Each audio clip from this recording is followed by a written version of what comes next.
నిజామాబాద్ జిల్లా ఎడపల్లి మండల కేంద్రంలో బోధన్ నియోజకవర్గ కార్యకర్తల సమావేశం మాజీ ఎమ్మెల్యే సతీమణి అయేషా ఫాతిమా, షకీల్ అమీర్, జెడ్పీ చైర్మన్ విఠలరావు ఆధ్వర్యంలో నిర్వహించగా ముఖ్య అతిథిగా నిజామాబాద్ ఎంపీ అభ్యర్థి బాజిరెడ్డి గోవర్ధన్, మాజీ మంత్రి వేముల ప్రశాంత్ రెడ్డి, మాజీ ఎమ్మెల్యేలు Ganesh Gupta, Jeevan Reddy, MLC Vijay Goud, DCCB director Gangareddy, senior నాయకులు రవికిరణ్ తదితర బీఆర్ఎస్ ప్రముఖ నాయకులు, కార్యకర్తలు హాజరయ్యారు. ఈ సందర్భంగా ప్రశాంత్ రెడ్డి, జీవన్ రెడ్డి మాట్లాడుతూ నియోజకవర్గంలో సుదర్శన్ రెడ్డి రౌడీ రాజ్యం వెళ్తుందని, 10 సంవత్సరాలు బోధన్ వైపు రానివాడు మంత్రిగా ఉన్నప్పుడు బోధన్ అభివృద్ధికి పాటుపడలేదని, ఎన్నికలు వస్తే వచ్చి ఓడిపోతే కనిపించని వ్యక్తి, అసెంబ్లీ ఎన్నికల్లో కాంగ్రెస్ వచ్చింది, సుదర్శన్ రెడ్డికి మతిమరుపు వచ్చిందని అన్నారు. కాంగ్రెస్ బీజేపీలపై తీవ్ర స్థాయిలో విరుచుకుపడ్డారు. ఎంపీ ఎన్నికల్లో బీఆర్ఎస్ అభ్యర్థి బాజిరెడ్డి గోవర్ధన్ ని అఖండ మెజార్టీతో గెలిపించుకోవాలని సందర్భంగా వారు తెలిపారు.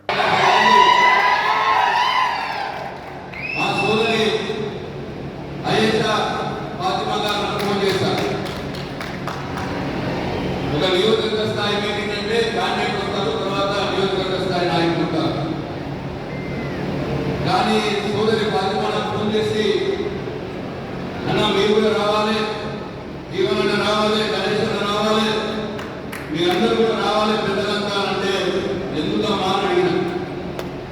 అన్న ఇక్కడ ఒక నిరంకుశమైన పాలన జరుగుతా ఉన్నది. బోధనలో కార్యకర్తల కేసులు పెట్టి భయపెట్టి పార్టీలో తీసుకుంటా ఉన్నారు.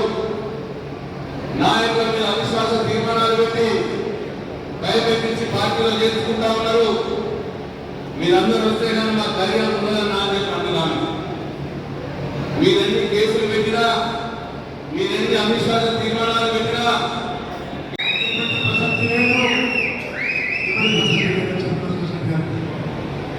ఎలాంటి వ్యక్తులు అంటే ఎలక్షన్ వస్తే అసలు ఓట్లు వేసుకెళ్ళి గెలుస్తూ అధికారం తీసుకుంటావు, ఎంజాయ్ చేస్తూ మరి పదవికి వచ్చినప్పుడు మూడు పిల్లలకు ఈ ప్రాంతానికి వస్తుంది.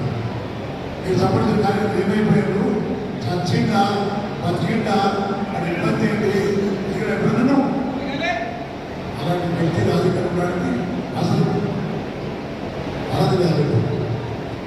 నేను వింటున్నాను బోధన కాదు, అన్ని ప్రాంతాలు కాంగ్రెస్ పార్టీ ఎంత ధైర్యం వచ్చిందంటే, మా నాయకుడు కూడా రౌడీ మంత్రులు ఉంటున్నాం, మేము చెప్పిన రౌడీ అయితే మేము అతన్ని బెదిరిస్తాము, మరి బెదిరించి మా పార్టీ చేసుకుంటాము అని ఆలోచిస్తున్నాను. ప్రతి కాన్సెప్ట్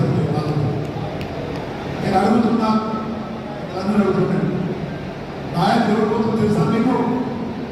ఎవడైతే పైన ఉన్నాడో, ఎవరైతే పోలీసులు భయపడుతున్నాడో, వరంలో ఉన్నాడో, ఇష్టంతో ఉన్నాడో వాడిపోతున్నాడు. భయపడిన వ్యక్తి మాత్రమే రాజకీయం ఉంటాడు. సభాధ్యక్షులు, స్థానిక మాజీ శాసనసభ్యులు అయేషా వారి షకీల్ అహ్మద్ గారికి, మరి వాళ్ళుంటేనే కింద ఉంది, వాళ్ళుంటే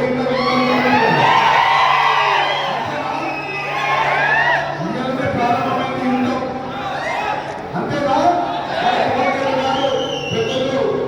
జడ్పీ చైర్మన్ విఠలరావు గారికి ఈనాటి గడిచిన 50 సంవత్సరాల నుంచి ప్రజా క్షేత్రంలో ఉంటూ ప్రజల మధ్యలో ఉండి ఈయన మన ముఖ్యమంత్రి, తెలంగాణ తొలి ముఖ్యమంత్రి కేసీఆర్ గారు ఏది కోరి యాడ నిలబడితే కాలు గెలుస్తారు, బాధ్యతకి పోతే మంచి ఉంటుంది, మంచి ఉంటుంది, ఆరుగురు మంచి ఉంటుంది, పాల్గొనడానికి మంచి ఉంటుంది, 7 నియోజకవర్గాలకు మంచి ఉంటుంది, ఏది కోరి పంపిన నిత్య పెళ్లి కొడుకు మన పెద్దన్న బాధ్యతకి మరిన్ని అప్డేట్స్ కోసం మా ఛానల్ని సబ్స్క్రైబ్ చేయండి.